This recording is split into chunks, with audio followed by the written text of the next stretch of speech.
बोलो शंकर भगवान की जय। आज हम शिव चतुर्दशी व्रत कथा सुनेंगे। शिव का अर्थ ही है कल्याण और उनके बिना जीवन में कोई भी साधना पूर्ण नहीं हो सकती। कोई भी व्रत बिना उस व्रत की कथा को पढ़े या सुने अधूरा माना जाता है। हर महीने के कृष्ण पक्ष की चतुर्दशी को यह व्रत रखा जाता है। इस व्रत का विशेष महत्व माना जाता है। व्रत और उपवास का सही अर्थ आत्मा की शुद्धि और संयम है। मान्यता है कि शिवरात्रि व्रत करने से व्यक्ति के सारे कष्ट दूर हो जाते हैं और भक्त को शिव की असीम कृपा प्राप्त होती है। मासिक शिवरात्रि के दिन शिव जी की विधि विधान पूजा करने के बाद शिवरात्रि की कथा अवश्य सुने। पौराणिक कथा के अनुसार प्राचीन काल में चित्रभानु नाम का एक शिकारी था जो जानवरों की हत्या करके अपने परिवार को पालता था। लेकिन यह शिकारी साहूकार का कर्जदार था। वो उसका ऋण समय पर नहीं चुका सका, जिससे क्रोधित साहूकार ने शिकारी को शिव मठ में बंदी बना लिया। संयोग से उस दिन शिवरात्रि का पावन दिन था। शिकारी ध्यान मगन होकर शिवरात्रि और शिव से संबंधित धार्मिक बातें सुनता रहा। उस दिन उसने शिवरात्रि व्रत की कथा भी सुनी। शाम में साहूकार ने उसे अपने पास बुलाया और ऋण चुकाने के विषय में बात की। शिकारी ने कहा कि वो अगले दिन सारा ऋण लौटा देगा। शिकारी के मुख से ऐसी बातें सुनकर साहूकार ने उसे छोड़ दिया। अपनी दिनचर्या की भांति वह जंगल में शिकार के लिए निकल पड़ा। लेकिन दिन भर बंदी गृह में रहने के कारण वो भूख प्यास से व्याकुल था। शिकारी अपना शिकार खोजता हुआ काफी दूर निकल गया। जब अंधेरा हुआ तो उसने विचार किया कि लगता है आज रात जंगल में ही बितानी पड़ेगी। वह वन में एक तालाब के किनारे बेल के पेड़ पर चढ़कर रात बिताने लगा। जिस बिल वृक्ष पर शिकारी था उसके ठीक नीचे शिवलिंग था जो बिल्व पत्रों से ढका हुआ था। शिकारी को शिवलिंग का पता नहीं चल सका। पड़ाव बनाते समय उसने जो टहनियाँ तोड़ी वो शिवलिंग पर गिरती चली गई।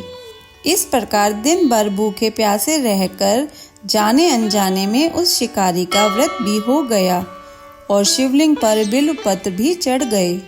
एक पहर रात्रि बीत जाने के बाद एक गर्भिणी हिरनी तालाब पर पहुंची। शिकारी ने धनुष उस पर तान दिया। हिरनी बोली, मैं गर्भिणी हूँ, शीघ्र ही प्रसव करूँगी। मैं बच्चे को जन्म देकर शीघ्र ही तुम्हारे समक्ष प्रस्तुत हो जाऊंगी, तब मार लेना। शिकारी ने उसे जाने दिया। सच्ची धार्मिकता वह है जो दूसरों की पीड़ा को समझे और उनके प्रति दया भाव रखें।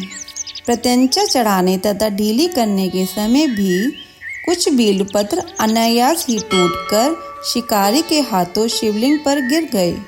इस प्रकार उसने प्रथम पहर का पूजन भी संपन्न कर लिया। कुछ देर बाद एक और हिरनी वहां से निकली। शिकारी ने उसे देखकर धनुष पर बाण चढ़ाया। तब हिरनी ने विनम्रता पूर्वक निवेदन किया, हे शिकारी, मैं थोड़ी देर पहले ऋतु से निर्गत हुई हूँ। कामातुर वीर हिरनी हूँ, अपने प्रिय को खोज रही हूँ।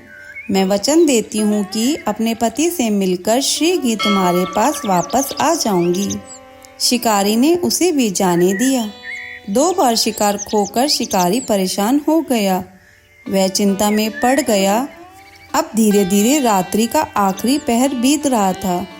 इस बार भी शिकारी के धनुष से लगकर कुछ बेलपत्र शिवलिंग पर गिर गए तथा इस तरह से दूसरे प्रहर की पूजा भी संपन्न हो गई। तभी एक और हिरनी अपने बच्चों के साथ वहां से निकली। शिकारी ने धनुष पर तुरंत ही तीर चढ़ा दिया। वह तीर छोड़ने ही वाला था कि हिरनी बोली, हे शिकारी, मैं इन बच्चों को इनके पिता के पास छोड़कर लौट आऊंगी। इस समय मुझे मत मारो। शिकारी हंसा और बोला, सामने आए शिकार को मैं कैसे छोड़ दूं? इससे पहले मैं 2 बार अपना शिकार छोड़ चुका हूँ। मेरे बच्चे भूख प्यास से परेशान हो रहे होंगे। हिरनी ने फिर कहा, जैसे तुम्हें अपने बच्चों का मोह है, ठीक वैसे ही मुझे भी अपने बच्चों की चिंता है। हे शिकारी, मेरा विश्वास करो, मैं इन बच्चों को इनके पिता के पास छोड़कर शीघ्र ही आ जाऊंगी। हिरनी का दुख से भरे स्वर सुनकर शिकारी का दिल पिघल गया। उसने उस मृगी को भी जाने दिया। करुणा और दया का भाव ही सच्चे धर्म का आधार है। शिकार न मिल पाने के कारण भूख प्यास से व्याकुल शिकारी अनजाने में ही बेल वृक्ष पर बैठा बेलपत्र तोड़कर नीचे फेंकता रहा। पो फटने को हुई तो एक हष्ट पुष्ट मृग उसे आते दिखा। शिकारी ने सोच लिया कि इस बार वो इसका शिकार अवश्य करेगा।